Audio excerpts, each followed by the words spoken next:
Yeah, there's so many people today about the new book. I feel like at every stream we at least get like one question. Well, the book is the fundamentals, and the reason why I do the live streams and I answer so many video newsletters is somebody has a special case that they're trying to implement what's in the book, and they're vague or they're fuzzy on what to do. They're confused. And so that's why I do the video newsletters, is to help you fine tune your approach applying the wisdom that's in the books. I do have a couple ideas in the back of my mind um, for some smaller books.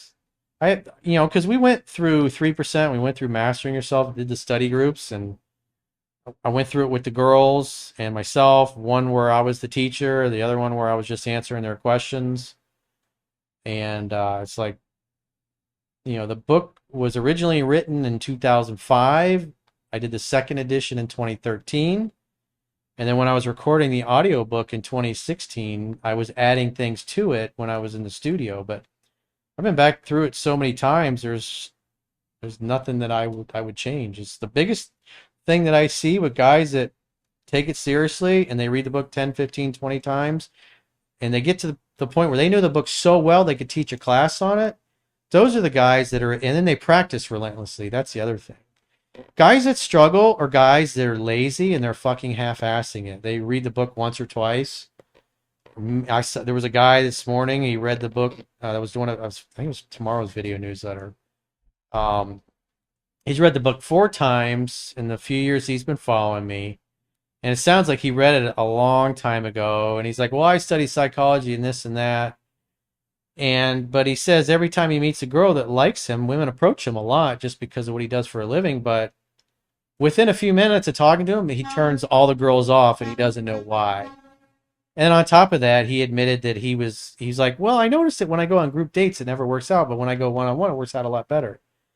I'm like, you're writing in going, I don't understand what I'm doing wrong, but yet you're also telling me in your email that you're still going on group dates. And every time you go on a group date, you blow it with the girl. It's like, so you're just from that one thing alone, I can tell he's not actually following what's in the book. He's doing the opposite. So it's like, if you're going to read the book and do the opposite or just thumb through it a few times, it's not really going to help you. The people that always have the best success stories and are the best students are the people that really take learning it seriously. Again, learning it to the degree that they know it backwards and forwards and they can teach it. They can give advice to other people or their friends. But, the average guy's lazy. They want to just go through it one time or listen to it as background noise while they're working out or driving in the car. And I see the same thing in the phone sessions. A lot of guys will read the book a couple of times and learn the pickup skills, the seduction skills, and some of the dating skills. But as soon as they start getting laid on the regular with several girls or one girl in particular, they're like, I got it. They get into a relationship in 6 months, a year, 2 years later. They never go back to it. And then the relationship goes sideways because they never took the time to really learn it. And when they need the relationship wisdom, they don't know it because they never bothered to learn it because they were single at the time that they were reading the book.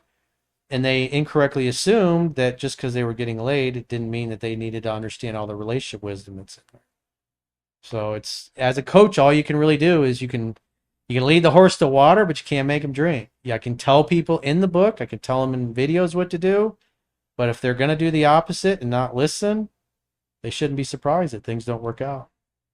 It's true, Sportscast. It really is the cheat codes to life, personal and professional life. The books will give you the cheat codes. For Halloween, they should give out your book instead of candy. Book. Yeah, most of them still won't read it. What the fucking book? What do I need this for? I pay for YouTube. Haha. There's another I one. would try it though, Garrett. If you just want to just try it out, because he wants to watch the members area but turn his phone off, and I think that's what I personally do. And I don't know if it works for the members area too, but I'd try it. Well, everybody that has done that tells me that if their screen goes to sleep and they're watching a members only video on YouTube, it'll stop playing. Yeah. Spotify doesn't have the issue. Obviously, the website doesn't really have that issue either. But if you're on the website, you're probably going to be in front of a desktop or a laptop computer because you're trying to read the article and the book and stuff. It's just too small on a cell phone. You got to really be comfortable and take it seriously, not like be squinting your eyes. That's why I want him to try to watch it through the Brave browser because that's what I do, and it lets me turn it off all the time. And they've had that feature, or I can mini play it too. Like